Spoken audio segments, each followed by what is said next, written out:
Bonjour à tous, ici Stéphanie et Sylvie Desclèbes pour un nouvel épisode du podcast Les Adultes de demain. Les Adultes de demain, c'est un échange autour de l'éducation et la parentalité entre d'un côté une mère, Sylvie, entrepreneuse depuis plus de 30 ans dans l'éducation, directrice d'école Montessori, créatrice d'un organisme de formation et auteure dans l'éducation, et sa fille, c'est moi, Stéphanie.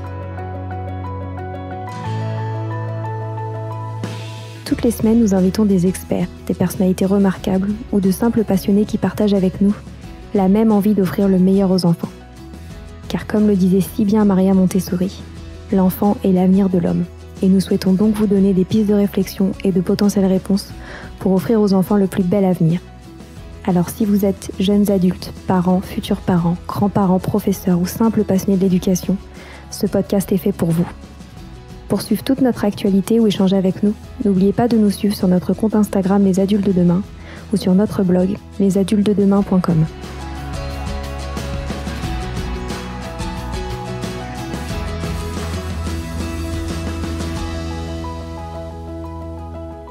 Si vous n'avez encore jamais vu de conférence d'Isabelle Peloux, je vous invite à le faire tout de suite. Isabelle est une personnalité importante de la pédagogie en France. Forte de son expérience à l'école du Colibri aux Amanins, elle nous raconte comment chaque jour dans sa classe est un nouvel apprentissage. Inspirée par de nombreux spécialistes d'éducation, de pédagogie et de neurosciences, une phrase de Pierre Rabhi la porte depuis toujours. Quels enfants laisserons-nous à notre planète ? C'est ainsi qu'au quotidien, elle réfléchit et expérimente constamment de nouvelles méthodes afin que toutes les différences des enfants soient prises en compte. Son objectif ? Éduquer à la paix, un projet que l'on admire forcément. Je vous souhaite une très bonne écoute.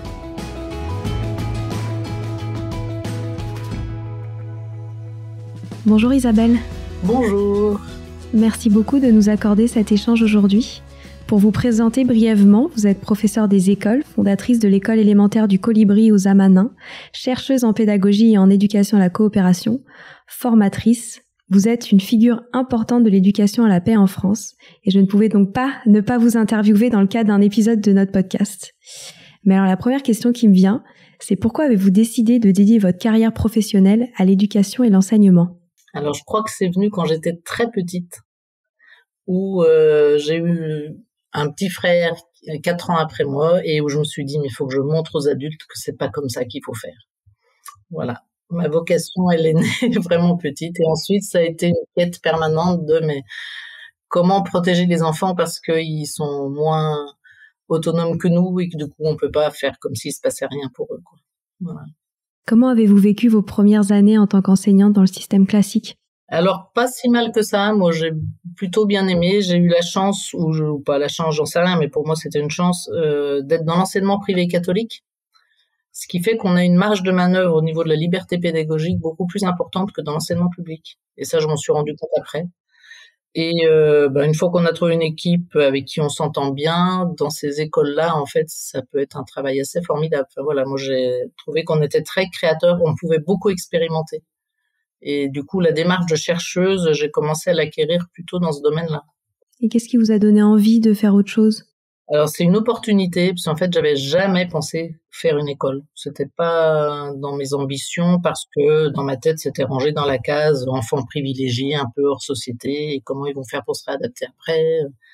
Et en fait, ça a été l'opportunité avec le projet des Amanins, où je montais les classes découvertes, et un jour, j'ai dit, mais ici, on aurait une école, elle serait en classe découverte toute l'année, et on m'a dit, vas-y.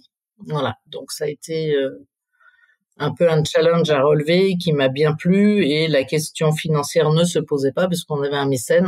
Donc, en plus, j'avais pas la case enfant privilégié qui était trop éclairée à vif, donc ça m'allait bien. Voilà. Et qu'est-ce que ça veut dire, classe découverte ? Ça veut dire que ça donne des enfants qui sont... c'est une école qui est en pleine nature parce que nous avons la chance d'être en pleine campagne et qui est rattachée à un centre où il y a une ferme. Et du coup, il y a plein d'activités qu'on peut faire pour de vrai. Ça fait une école hors les murs. Ça fait une école où les enfants peuvent donner du sens à leurs apprentissages très facilement parce qu'ils le voient concrètement à l'extérieur, ils peuvent aller l'expérimenter. Et comme c'est par l'expérience qu'on apprend, là, on avait matière à leur faire très facilement plein de choses. Qu'est-ce qui vous a semblé important à expérimenter d'un point de vue pédagogique ? Je sais que vous avez beaucoup travaillé sur ce sujet, et notamment sur le sujet de la coopération. Et je sais que ça va beaucoup intéresser nos auditeurs, donc j'aimerais bien que vous nous en disiez plus. Alors moi, j'étais déjà dans les mouvements Freinet, hein, dans tous les ICEM, sur la recherche du tâtonnement expérimental de Claparède. Enfin voilà, c'est les pédagogues qui m'ont inspirée. Et après, j'étais très rattachée à Philippe Mérieux, qui lui travaillait beaucoup sur la place de la socialisation à l'école. Et ça me passionnait parce que je trouvais que le groupe social école était pour certains enfants le lieu de résilience et pour d'autres enfants un vrai apprentissage parce qu'à la maison ils étaient dans un milieu plus intime et qu'ils le faisaient peu.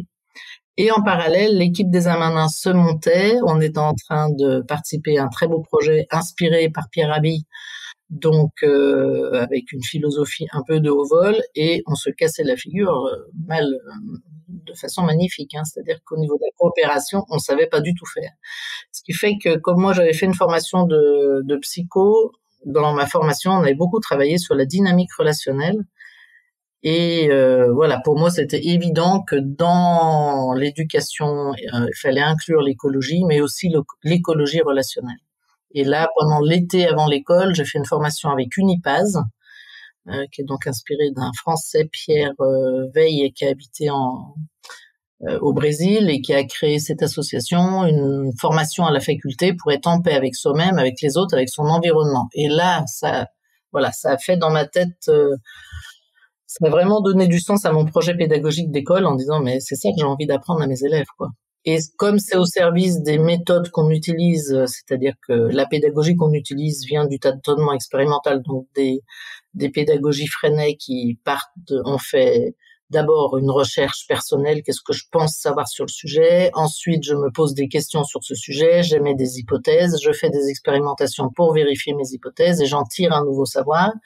Cette démarche-là demande forcément qu'à un moment je travaille en groupe et donc est vraiment au service de la coopération. Donc on a vraiment très vite réfléchi sur le fait que coopérer, il fallait que ça s'apprenne.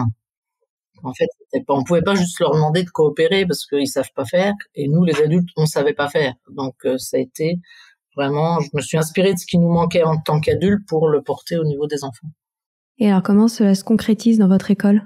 Alors ça se concrétise principalement par donc cette méthode de travail où on essaye le plus souvent de mettre l'enfant en recherche. Je peux donner un exemple très simple. Par exemple, on a une règle d'orthographe à leur faire revoir, à leur faire apprendre, enfin à leur faire émerger, parce qu'en fait ils le savent déjà, mais on va faire venir le questionnement. Par exemple, ils ont A avec accent, A sans accent. Bah là, on leur donne 20 phrases dans lesquelles il y a des A avec accent, A sans accent, et on va leur dire tiens, mais pourquoi est-ce qu'il y a des A avec accent, des A sans accent? Donc, ils vont d'abord chercher tout seuls. Ça, c'est un temps. Par exemple, chez les Freinet, souvent, c'est ce temps-là qui était oublié. Ils passaient directement au travail de groupe. Et en fait, si on passe directement au travail de groupe, on n'est pas passé par son propre monde. Et quelquefois, on part tout de suite dans le monde de l'autre sans avoir identifié que nous, on avait une fausse croyance qui était là. Donc, il faut d'abord passer par son monde pour que les croyances qu'on a émergent. Et ensuite, quand je vais me confronter aux croyances des autres, tout seul, je vais voir que ma croyance, oui, ça marche pas en fait ce que je raconte, ou bien au contraire, je vais voir que la croyance de l'autre fonctionne pas, et du coup, on va pouvoir coopérer et pour mettre au point des hypothèses et ensuite les vérifier et ensuite en tirer un nouveau savoir. Donc cette méthode, on l'utilise le plus souvent possible dans la journée, pas tout le temps parce qu'elle ne répond pas à tous les besoins des enfants et à toute la pédagogie, mais c'est une pédagogie parmi d'autres, mais elle marche quand même vraiment très bien. Quand elle fonctionne, c'est vraiment la plus efficace. Ce travail de groupe génère forcément des tensions.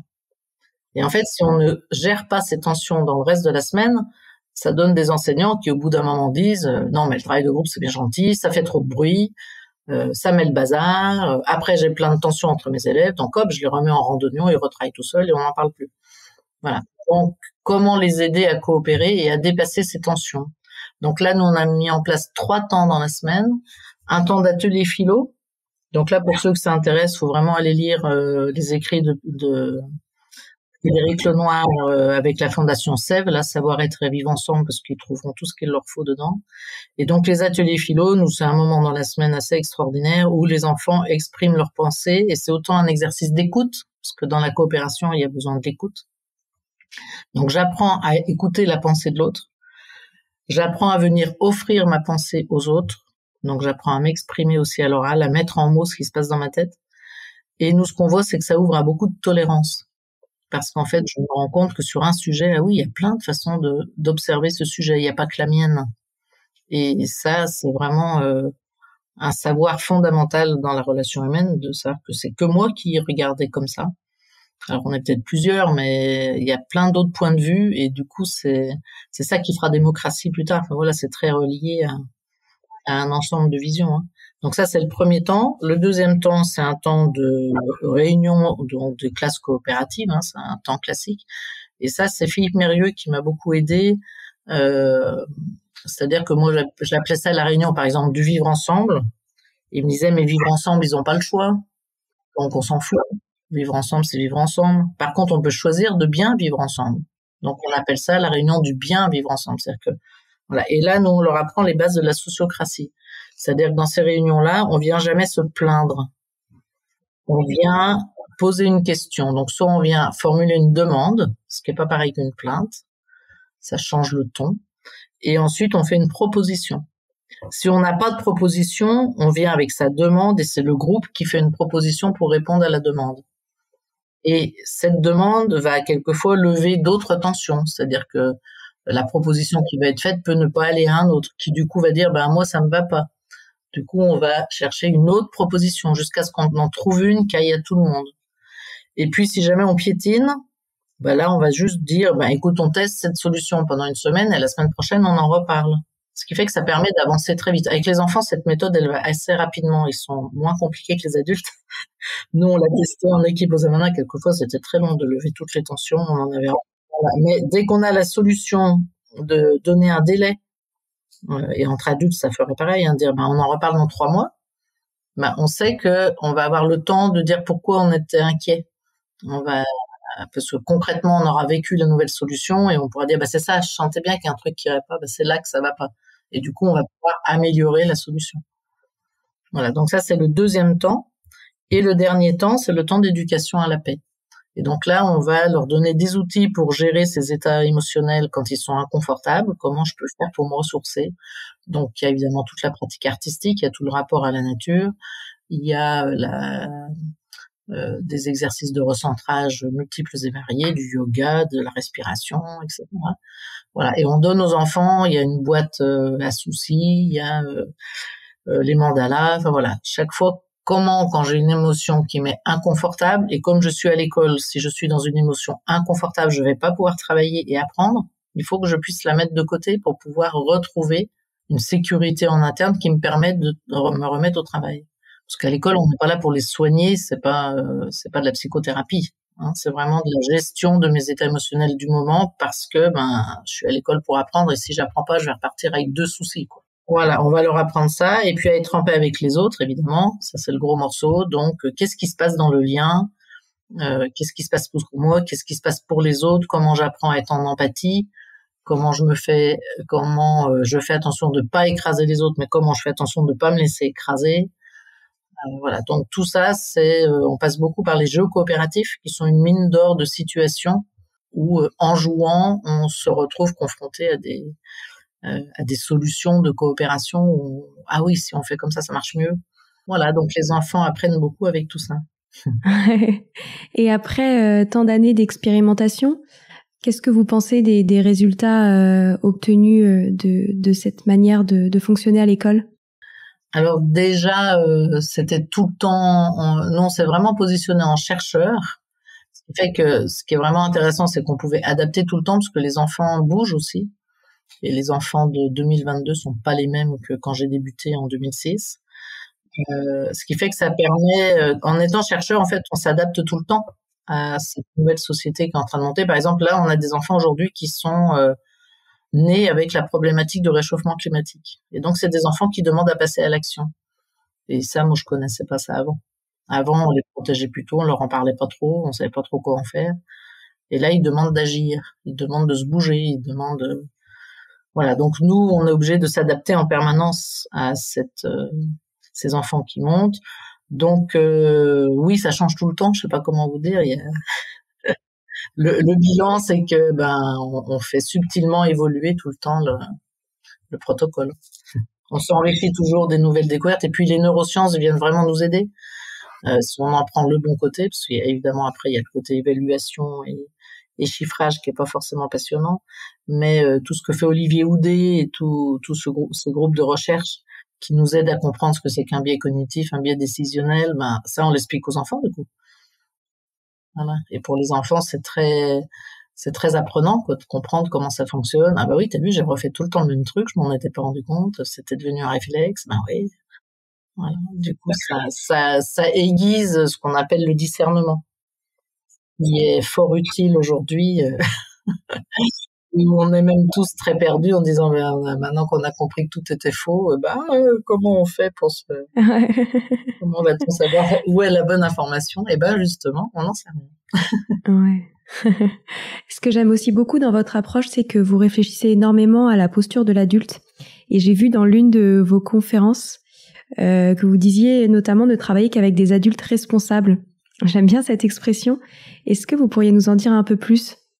Alors, pour de vrai, évidemment que tout le monde se définit en adulte responsable quand même. Mais c'est plutôt que, voilà, moi, ce que je dis beaucoup, c'est que la méthode est moins importante que la posture de l'adulte. Et que y a rien, même un instinct qui aurait des méthodes très traditionnelles, pas très modernes et un peu rasoir, si c'est quelqu'un qui humainement est très à l'écoute des enfants, est très respectueux et donc très aligné à l'intérieur de lui dans ce qu'il leur transmet, ça sera un excellent enseignant. Le contraire n'est absolument pas vrai. On peut appliquer une très bonne méthode pédagogique et ne pas être aligné et du coup harceler un enfant ou l'écraser ou l'humilier. Voilà. Et il n'y a rien de pire quand je suis en train d'apprendre que d'être dans le jugement de l'autre. Quand je suis en train d'apprendre, je suis en position de vulnérabilité. Je sais que je ne sais pas. Et c'est très désagréable. Personne n'aime cette posture. Enfin, voilà, elle est très insécurisante. Donc j'ai besoin en face de quelqu'un qui n'est pas dans le jugement. Voilà. Moi, je n'ai jamais dit à un élève qu'il était nul, évidemment. Mais j'ai déjà eu des élèves qui sont venus me voir 3 fois de suite avec leur exercice faux. Et imaginez la 3e fois où ils arrivent et moi je suis remplie d'un découragement. Le temps de... Eh ben, ils l'ont entendu. Hein, voilà. Et pourtant, je n'ai rien dit. Je vous promets que je ne l'ai pas dit. Voilà. Et du coup, il faut vraiment être super attentif. Et du coup, moi, je rajoutais toujours, écoute, là, le soupir, il n'est pas pour toi, il est vis-à-vis de moi parce que mon métier, c'est d'expliquer. Je suis une machine à explication. C'est ça mon travail. Et là, manifestement, j'explique mal puisque tu ne comprends pas. Donc, il faut que je trouve comment t'expliquer autrement. Donc, c'est de ma faute, il faut que je cherche. Donc, le nul, il est de mon côté. Enfin, vraiment, l'incompétence, elle est du côté de l'adulte, elle n'est pas du côté de l'enfant. Et ça va être la même chose dans les états émotionnels d'agacement, d'énervement. Voilà, moi, je suis humaine quand je suis à l'école. J'ai des journées où mon seuil de tolérance n'est pas le même. Et du coup, je préviens les enfants. Là, j'ai très mal dormi, je vous préviens, je vais peut-être un peu plus irritable que d'habitude pour qu'ils sachent où je suis. Mais ça veut dire que si je m'autorise à faire ça, je les autorise à faire pareil. Je les autorise à dire en ce moment, je vais pas bien. Et du coup, je suis plus susceptible et j'en tiens compte. Voilà, donc c'est ça l'intelligence relationnelle, c'est prendre en compte ce qui se passe, mais pas s'en servir comme d'une excuse. C'est pas parce que je suis pas bien que du coup j'ai le droit de crier plus que d'habitude. Voilà. Et puis après, je vais aussi tolérer en moi, ça je le rajoute, c'est important, que de temps en temps, je vais pas y arriver. Il y a des jours où je vais pas être très performante. Il y a des jours où je vais craquer, je vais crier. Voilà. Isabelle Pelou, elle crie avec elle, ça arrive. Et c'est pas dramatique. Ce qui est dramatique, c'est si je le reconnais pas.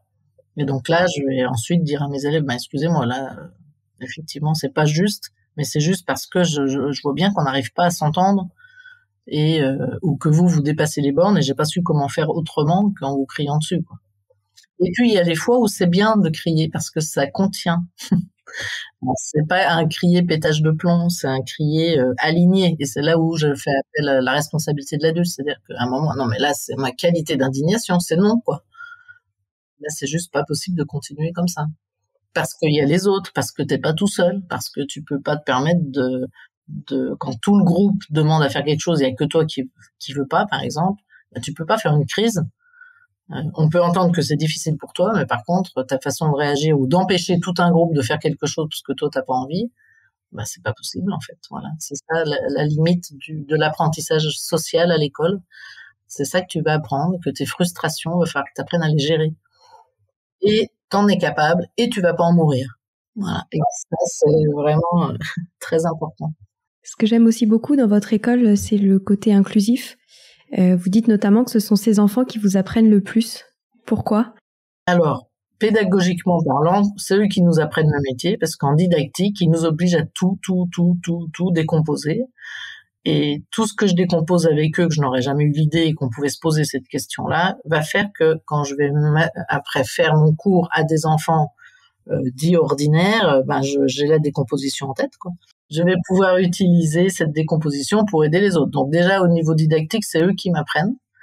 Voilà, et parce qu'ils posent des questions improbables, ils comprennent pas des choses qui sont évidentes pour tout le monde, donc attends, comment ça se fait qu'ils comprennent pas? Donc dans son monde à lui, comment c'est, quoi? Donc ça m'oblige à développer des outils, voilà, beaucoup de manipulation, beaucoup de travail par le corps, beaucoup de choses visuelles, parce que très souvent c'est des enfants qui ont besoin du visuel. Voilà, donc ils nous obligent à créer plein d'outils. Et puis l'autre chose, c'est qu'ils nous obligent à parler de la différence. Eux, ils ont des différences qui se voient, on peut pas les cacher. Et ça permet on est obligé de parler aux autres enfants de cette différence, pour que les autres enfants comprennent. Parce qu'en fait, une société inclusive, c'est une société qui a appris aussi à faire avec la différence. Parce que quand on nous apprend pas à faire avec la différence, en fait, on en a peur. Et du coup, on les inclut pas. Donc là, les inclure, c'est comprendre, dans ton monde ado, comment c'est quand on peut pas marcher, comment c'est quand on comprend pas ce que l'autre me dit. Quand on a une dysphasie, comment c'est, c'est très particulier. Donc en fait, voilà, comment c'est quand on est sourd, comment c'est quand au niveau cognitif, on est handicapé, qu'on comprend pas grand-chose, comment est-ce que socialement je peux t'aider? Voilà. Donc l'école inclusive, elle est aussi importante pour les enfants dits ordinaires que pour les enfants en difficulté. Pour les enfants en difficulté, ça les aide à être plus dégourdis parce qu'ils sont stimulés par les autres. Et pour les enfants ordinaires, ça leur apprend à parler de leurs propres difficultés, parce que comme les autres en parlent, ils vont parler des leurs aussi, et à aider l'enfant en difficulté. Et quand je dis aider, c'est vraiment faire la différence. Nous, à l'école, on parle beaucoup, ça c'est grâce à un de mes amis qui est porteur de handicap, et du coup, c'est lui qui m'a appris ces termes. On fait la différence entre une compensation et du favoritisme. Et ça, c'est une notion vraiment fondamentale, c'est-à-dire que, par exemple, t'es dyslexique, quand on est en maths, puisque c'est en lecture que t'es handicapé, on va te lire les énoncés de maths pour que tu fasses que des maths. Par contre, quand t'es en lecture, on va pas te les lire parce qu'il faut que t'apprennes à lire. Voilà. Donc, on va compenser. Et l'enfant dyslexique, souvent, il demande qu'on l'aide tout le temps. Et là, on va lui dire, non, là, c'est du favoritisme. Là, t'as pas besoin qu'on t'aide, en fait. Tu vois, quelquefois, pour coller un document, un enfant qui a une AESH, il prend le réflexe de lui faire coller les documents, de tout faire. Non, mais ça à coller, tu peux le faire, tu le fais. Voilà. Et de comprendre que le matin, c'est utile qu'elle le colle parce que c'est par efficacité pour qu'il soit plus dans les apprentissages fondamentaux. Nous, les après-midi, par exemple, on demande aux AESH de se retirer pour que l'enfant apprenne à demander. Voilà. Et puis, pour que ses pairs, que l'enfant qui est en difficulté demande à ses pairs de l'aider de façon à ce que ça fasse une vraie société inclusive où on a appris à attendre que la personne porteuse de handicap demande et non pas toujours aller au devant de son handicap. Moi, mon ami qui est en fauteuil roulant, par exemple, je me rappelle une fois on se promenait, puis il y avait un moment ça grimpait. Donc moi, spontanément, je me mets derrière lui pour le pousser. Il a dit, mais je t'ai rien demandé. Donc moi, un peu vexé, je lui dis, vous voulez être rendre service? Il me dit, oui, mais tu me rends pas du tout service. Moi, je peux compter que sur mes bras. Donc il faut que je continue à entraîner mes bras. Donc là, ça grimpe. Quand je pourrai plus, je te demanderai de l'aide.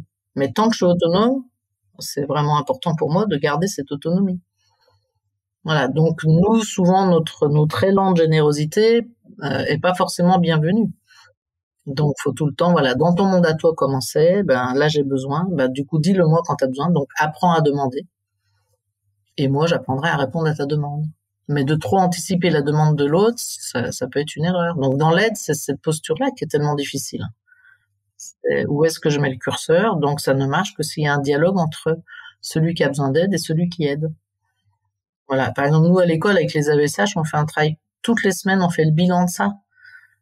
Parce que très souvent, les AESH ont tendance à trop protéger l'enfant en difficulté parce qu'elles ont pitié de lui en disant, mais le pauvre, c'est tellement difficile. Je dis, oui, mais il sera toute sa vie avec ça. Il faut qu'il apprenne à le prendre en compte. Voilà. Et lui, il faut qu'il se responsabilise par rapport à ça. Voilà, donc voilà, vous avez des personnes qui en parlent très bien. Alexandre Jolien parle excessivement bien de cette posture-là. Et ça me fait penser aussi à une phrase que j'ai entendu, je pense aussi dans l'une de vos conférences où vous dites que avoir pris conscience que le monde de l'autre n'est pas le mien et que ça a été particulièrement révélateur dans votre parcours d'éducatrice. C'est même la base de tout. En fait, une fois qu'on a compris ça, c'est assez incroyable. C'est-à-dire qu'on passe son temps à demander à l'autre, mais comment c'est ? Mais pourquoi tu dis ça ? C'est la source de tous nos malentendus. Donc l'exemple de base, il est assez simple. On voit une vache, le peintre, il va voir les couleurs du paysage. Forcément, le boucher, il voit plutôt les beefsteaks à découper. Quelqu'un qui a peur des animaux se dit « Oh là là, comme elle est grosse et comme elle me fait peur ». Enfin, voilà, chacun va le voir à partir de son angle de vue à lui. Et c'est toutes ces données complémentaires. C'est ça, par exemple, qu'on fait en philo. On regarde une idée, puis on la regarde suivant un zoom. Sur ce focus-là, moi, j'entends ça. Ah ben, moi, j'entends comme ça. Ah ben, moi, j'entends plutôt comme ça. Et un enfant qui est en train d'apprendre, souvent, moi, en tant qu'enseignante, j'arrivais vers lui en croyant qu'il pensait comme moi. Parce que je savais pas qu'on pensait pas tous pareil. Donc, j'allais lui expliquer comme moi, j'aimais bien qu'on m'explique. Par exemple, moi, je suis très visuelle, j'écris beaucoup, je fais des dessins, des panneaux, des machins, j'en faisais. Mais si j'étais avec un élève très auditif, ça l'aidait pas du tout, mes panneaux, ils s'en foutaient complètement. Par contre, moi, je passais mon temps à réexpliquer d'une façon différente, alors que quand j'ai appris à lui demander quelle est ta demande, c'est juste incroyable, j'étais hyper vexée. Mais dans 98% des cas, il me disait, est-ce que tu peux me redire exactement pareil une deuxième fois ? Voilà. Et moi, j'étais convaincue qu'il fallait que je change de méthode chaque fois. Donc ça a été une découverte qui s'appelle la gestion mentale d'Antoine de la Garandrie. C'est une formation que j'ai dû faire dans les années 90. Et là, moi, les bras m'en sont tombés. On était 13 enseignantes, il fallait qu'on mémorise 13 images. Et ensuite, on est allé dire comment on avait fait. 13 méthodes différentes. Et là, mon monde n'est pas le monde, quoi. Ok, mon monde n'est que mon monde. Donc, quand j'ai 30 élèves devant moi, j'ai 30 façons de réfléchir différentes. Donc, la question de base, c'est simplement, comment t'as fait pour trouver la réponse que moi, j'estime juste ou fausse dans ma tête de prof. Mais du coup, je vais lui dire, au lieu de lui dire c'est faux ou c'est juste, je vais lui dire comment t'as fait pour trouver. Et là, il va me décrire son raisonnement mental, ce qui est le plus difficile du monde. Donc, c'est ça qu'on va leur apprendre à faire. Quelle a été ta démarche ? Comment est-ce que t'as fait dans ta tête ? Et là, il va nous dire comment il a fait et on va pouvoir trouver l'endroit où il s'est trompé. Voilà. Et l'enfant en difficulté, ce qui est vraiment intéressant, c'est qu'il bug tout le temps. Par exemple, c'est un enfant, quand on dit à des enfants de maternelle, grande section, alors est-ce que tu entends A dans ananas ? Est-ce que tu entends A dans chat ? Puis l'enfant comprend pas la question. Alors comme au début les réponses c'est oui, non, il a une chance sur deux, il dit oui, il dit non, et du coup il est plutôt sur regarder le visage et la tonalité de la question pour savoir s'il faut plutôt dire oui ou plutôt dire non, mais il n'a pas compris la question. Et l'enfant en difficulté, l'avantage c'est que moi en tant qu'enseignant, je peux pas me faire avoir par ces réponses parce que un enfant pas en difficulté, on imagine j'ai une classe de 25 CP, je demande est-ce que t'entends A dans ananas, il me dit non. Je dis, est-ce que dans I, dans Ouistiti, il me dit oui. Je me dis, c'est bon, il a compris, je passe à un autre. J'ai pas le temps de demander au 28. Avec l'accompagnement d'un enfant en difficulté, je vais pouvoir lui poser la question 5 fois. Par exemple, est-ce que tu entends I dans Ouistiti ? Tu peux me trouver des mots où tu entends I. Et là, il me dit girafe, chien. Alors, je suis toute contente, il a compris. Puis après, souris. Je me dis, impeccable, 4, c'est bon, il a vraiment compris. Puis tout d'un coup, il va me dire guenon. Parce que lui, il me dit des noms d'animaux. Il n'est pas dans la bonne collection. Voilà. Et ça, se dire, ah oui, zut, faut vraiment que je fasse attention quand il me répond. Si ça se trouve, lui, il est dans une collection qui est pas la bonne. Parce qu'on fonctionne que par collection. Lui, il est dans la collection animaux. Ah bon, quand elle me dit, est-ce que tu entends I? En fait, il faut que je lui donne des noms d'animaux. C'est ça qu'elle demande. Voilà. Et donc là, en rentrant à fond avec l'enfant en difficulté en tête à tête, ça donne ce genre de réponse extraordinaire d'une petite fille, où je ne savais plus comment formuler cette question. Donc déjà, on leur apprend à dire « je ne comprends pas ta question ». Il n'y a pas que des réponses binaires, oui, non, il y a une troisième réponse qui est « j'ai pas compris ta question ». Et donc elle me disait tout le temps « je comprends pas ta question ». D'accord. Alors du coup, je dis « on va chanter avec la bouche, on va chanter A, vas-y, chante A ». Donc elle chante A. Puis je dis « est-ce que dans chat, ça chante A ?» Et là, toute fière, elle me dit « ah non, les chats, ça chante miaou ». Et là, on se dit « ok, elle n'a pas compris ma question ». Voilà. Et donc, cette petite fille, la solution, elle a été trouvée par la gestuelle. Le jour où on a fait le son du R, le R. Et dans la gestuelle de Borel-Mézoni, on met la main sur la trachée et on fait le R. Et du coup, on sent bouger la trachée. Et alors, elle, de sentir, elle m'a regardé, l'air de dire, mais c'est ça que tu voulais? Du coup, elle avait enfin compris la question. C'était extraordinaire. Voilà. Donc, ces enfants-là nous obligent toujours à aller dans le retranchement. Et effectivement, je vais rentrer dans leur monde. Donc, en fait, toute la relation et le lien, c'est d'aller dans le monde de l'autre. Et dans les situations d'enseignement, c'est dans ton monde à toi, c'est quoi? Et par exemple, si on reprend tout à l'heure la description que je faisais très rapidement du travail de tâtonnement expérimental, c'est pour ça que c'est si important d'abord de chercher tout seul, de façon à ce que je puisse s'identifier dans mon monde comment je fais, dans ma tête comment je fais, et ensuite seulement je vais coopérer pour voir comment les autres font dans leur tête. Et puis la cerise sur le gâteau, c'est que quand j'explique aux autres comment je fais dans ma tête, soit si j'ai fait une erreur, je vais la voir toute seule, parce que quand je vais faire mon raisonnement, il tient pas. Et du coup, je vais trouver mon erreur. Et du coup, je la ferai plus, je vais vraiment apprendre. Soit au contraire, je sais faire, et en le mettant en mots, je l'intègre. Donc, c'est plus l'enseignant qui fait ce travail-là, c'est les enfants. On arrive malheureusement déjà à la fin de cette conversation et j'aimerais vous poser une toute dernière question. Je sais qu'il y a beaucoup d'enseignants, mais également de familles qui nous écoutent et qui sont très friands de conseils sur comment bien accompagner les enfants. Alors, vous nous avez donné plein de clés, mais peut-être que vous auriez un dernier conseil à leur partager. Alors, le dernier conseil, il faut beaucoup les aimer. C'est toujours pareil. Il faut beaucoup les aimer. Et puis, moi, j'aime beaucoup une phrase. C'était Arnaud Desjardins qui disait ça, qui m'aide beaucoup quand je suis un peu perdue ou questionnée ou me dire, non, mais là, comment on fait? Bon, déjà, faut pas se décourager. C'est normal qu'il y ait des jours où ça marche pas. Et puis, les jours où on fait mal, on demande pardon. Voilà, c'est ça, là. On va s'excuser. Voilà, on est humble. Sinon, vous avancerez jamais. Si vous mettez la barre trop haut, ça va pas marcher. On est des humains et on est vulnérables, et les enfants, c'est important qu'ils voient qu'on est des humains vulnérables. Voilà. Et donc, Arnaud Desjardins, il disait, vous avez un seul devoir en tant que parent, c'est d'être heureux. Et ça, c'est du job. Merci beaucoup, Isabelle, pour votre temps. J'étais ravie de vous avoir au micro de notre podcast. C'est précieux tout ce que vous avez partagé et bravo encore pour tout ce que vous faites. Eh bien, merci beaucoup. Voilà. C'est fini pour aujourd'hui. On espère que cet épisode vous a plu. Avant de se quitter, on a quand même besoin de vous. Si après avoir écouté cet exposé, vous ressortez avec plein d'idées pour apporter le meilleur aux enfants, n'oubliez pas de nous laisser 5 étoiles et un petit commentaire sur Apple Podcasts, sur iTunes ou toute autre plateforme d'écoute de podcast. Cela nous aidera à mieux ressortir et surtout à nous motiver pour continuer cette aventure ensemble. Si vous avez des suggestions, des idées de thèmes, des questions à poser, n'hésitez pas à nous contacter sur les réseaux sociaux, Instagram ou LinkedIn, en tapant « Les adultes de demain ». Nous serions ravis d'échanger avec vous.